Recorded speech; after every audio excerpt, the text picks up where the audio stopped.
Assalamualaikum warahmatullahi wabarakatuh. Di sini kami dari kelompok 4 ingin mempresentasikan hasil diskusi kami, yaitu uji T2 sampel atau grup berpasangan dan uji ANOVA. Uji T2 sampel atau grup berpasangan. Pengertiannya menurut Novi 2014 adalah uji tes sampel berpasangan sering disebut sebagai paired sample test. Uji ini adalah jenis uji statistika yang terdapat dua sampel yang akan diuji atau dibandingkan satu sama lain dan terdapat hubungan antara dua sampel yang diuji. Uji ini menghitung selisih antara nilai dua variabel atau tiap kasus yang menguji apakah selisih rata-rata tersebut bernilai 0. Sedangkan menurut Ridwan 2009, uji T berpasangan atau PRT test adalah salah satu metode pengujian hipotesis di mana data yang digunakan tidak bebas yang merincikan dengan adanya hubungan nilai pada setiap sampel sama atau berpasangan sampel. Berpasangan dapat diartikan sebagai sebuah sampel dengan subjek yang sama namun mengalami dua perlakuan atau pengukuran yang berbeda, yaitu pengukuran sebelum dan sesudah dilakukan perlakuan. Tujuan uji T2 sampel atau grup berpasangan yaitu untuk mengetahui apakah ada perbedaan rata-rata atau mean dengan melihat rata-rata masing-masing sampel. Uji T2 sampel atau grup berpasangan bisa berasal dari populasi yang sama maupun dua populasi yang berbeda. Adapun syarat-syarat uji T2 sampel atau grup berpasangan yaitu 1. Data berdistribusi normal. Yang kedua kelompok data adalah dependen atau saling berhubungan ataupun berpasangan. Yang ketiga, data untuk tiap pasangan yang diuji dalam skala interval dan rasio. Yang terakhir, jenis data yang digunakan adalah numerik dan kategorik atau dua kelompok. Adapun rumus uji T2 sampel atau grup berpasangan mencari T hitung, rumusnya D bar per SD_D per akar N, di mana D bar adalah rata-rata deviasi atau selisih sampel 1 dan 2, sedangkan SD_D itu standar deviasi dari deviasi atau selisih sampel 1 dan 2. Akar N di mana adalah jumlah sampel. Sedangkan yang kedua untuk mencari DK atau derajat kebebasan sama dengan N-1 atau jumlah sampel -1. Baik, di sini saya akan membahas mengenai contoh kasus dari uji T2 sampel berpasangan.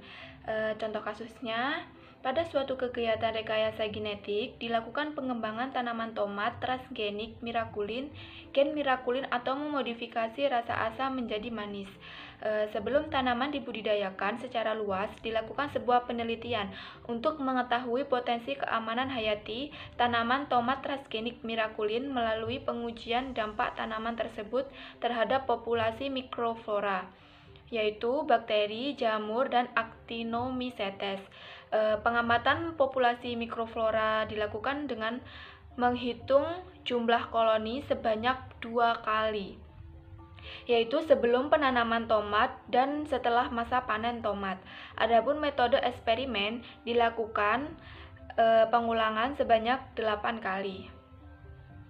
Nah, seperti yang kita lihat pada layar, ada tabel pengukuran populasi mikroflora pada tanaman tomat transgenik. Dilakukan 8 kali pengulangan dengan mikroflora, bakteri, jamur, dan juga Actinomycetes.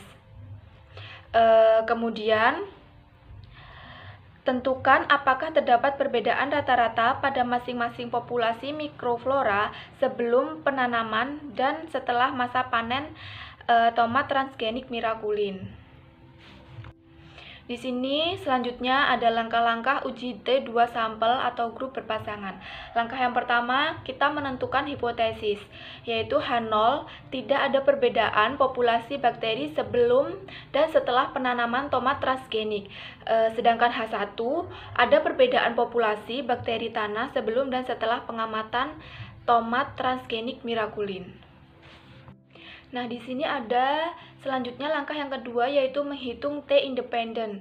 Seperti yang kita lihat pada PowerPoint, pengulangan dilakukan sebanyak 8 kali dan dihasilkan nilai sebelum penanaman dan setelah masa panen dengan jumlah D yaitu min 13,1, sebagaimana D merupakan selisih antara sebelum penanaman dan sesudah masa panen.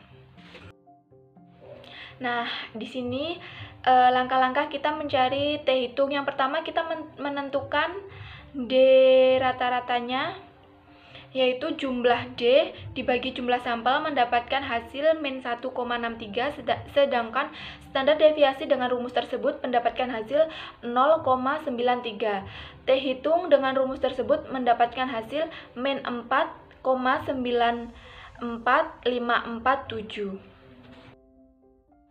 Nah, di sini ada langkah ketiga, yaitu menarik kesimpulan dengan pernyataan tolak H0 jika T hitung lebih besar daripada T tabel.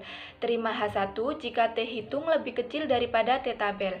Kemudian ditetapkan pada uji T dependen ini bersifat dua arah atau two tail. Nilai alfa sebesar 5% atau sama dengan 0,05. Dengan nilai DK, rumusnya N kurangi 1, N-nya 8 dikurang 1, jadi nilai DK-nya adalah 7. Maka berdasarkan T tabel, didapatkan nilai T tabel adalah 2,365. Berdasarkan perbandingan nilai T tabel dan T hitung, didapatkan nilai T hitung lebih besar daripada T tabel, yang berarti H0 ditolak. Nah, di sini ada gambaran grafik hipotesis yang dimana terlihat bahwa T hitung berada di area penolakan, sehingga H0 ditolak.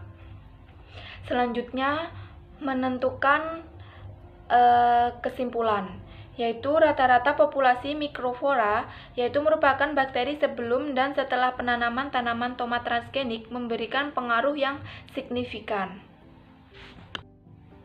Nah, seperti yang kita lihat di sini adalah tabel dari T tabel. Seperti yang kita ketahui tadi sebelumnya bahwa nilai alfanya adalah 5%, yang berarti 0,5, dan nilai DK-nya adalah 7. Bisa kita lihat di sini dengan alfa 0,05 dan DK 7 mendapatkan nilai T tabel 2,365. Sekian dari kami, materi uji T2 sampel berpasangan. Jika kami ada salah-salah kata atau ada kurangnya materi dari kami dari kelompok 4 mohon maaf yang sebesar-besarnya. Wassalamualaikum warahmatullahi wabarakatuh.